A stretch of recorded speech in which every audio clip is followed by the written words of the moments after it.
Penguin Audio presents Floating City, a rogue sociologist lost and found in New York's underground economy. Written and read by me, Sudhir Venkatesh.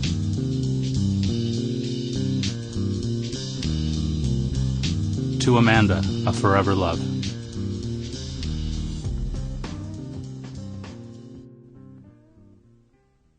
Chapter 1. When Worlds Collide. I arrived at the gallery early, nervous and excited. Shine was coming into my world.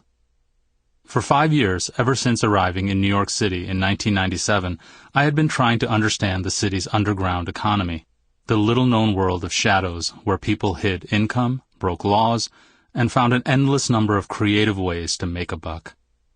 The technical term for my vocation is ethnographer, which is a fancy word for a sociologist who spends a great deal of time watching people in their everyday situations, hanging out, to be precise, as opposed to using a survey or asking questions like a journalist. I was committed to the idea that time itself made a difference. Time to see things that people might ordinarily hide, to hear them say the things that they might ordinarily be ashamed of, to give them the sense of safety they need to reveal the things they fear, to build up bonds of trust. 10 years with Chicago's crack gang became the subject of my previous book, Gang Leader for a Day. Now the challenge was the same. I needed a way in. That was Shine.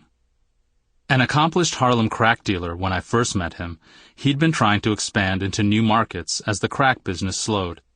That meant going to Midtown and Wall Street, the Village, and the Upper East Side. As I followed his adventures across society's boundaries, I met a huge variety of people making a living outside the margins of the legal world. Prostitutes, pimps, madams, adult filmmakers, immigrant wranglers, and 1,000 varieties of middlemen taking their little piece of the action. Sometimes this became a formal study, as when I got a grant to research street markets in Harlem, or interviewed more than 150 prostitutes as part of a collaboration with the Urban Justice Center. And sometimes I came away with little more than a tantalizing sense that things connected in ways that I could not yet see. But the most fascinating and moving development of all was when Shine began meeting people I knew in my normal life, when the crossing of boundaries went from interesting subject to painful reality. The party was already jumping when I arrived. Inside the big white loft, lumber and scrap metal and giant wrecking balls seemed to be strewn about aimlessly. It looked like an abandoned construction site, not art, although it's possible that a decade of researching crime and poverty had made me a bad audience for this sort of thing. Across the room, I saw Shine's cousin, Evelina. I had known her for a few years. In my study of illegal economies, Evelina always seemed to pop up in surprising places. Short, but voluptuous and always full of zesty energy, she had worked for Shine in high school, then ran away to the West Coast to find herself. After getting arrested for car theft and shoplifting, she finally came back to New York, where Shine let her sell cocaine again, on the condition that she go back to school. Eventually, she'd found her way to photography, and then sculpture. She had a piece in tonight's show. I was beginning to think it might not be a bad idea to start following her adventures, too. "Isn't this exciting?" she said, coming up to me. "Don't you love all this crazy stuff?" Yeah, exciting," I said. "Congratulations on getting into the show." She smiled and seemed very happy, but I couldn't help thinking that she was trying a little bit too hard.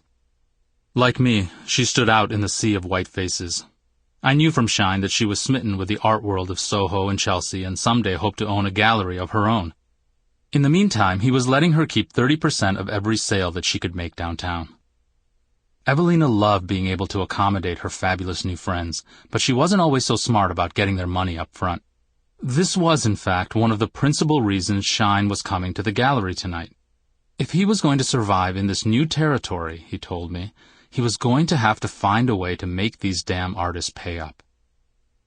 There he was now, standing in the doorway in his jeans, hoodie, and white high-top sneakers. He paused to scan the horizon, as any salesman would. He looked confident, tall, handsome, and completely out of place.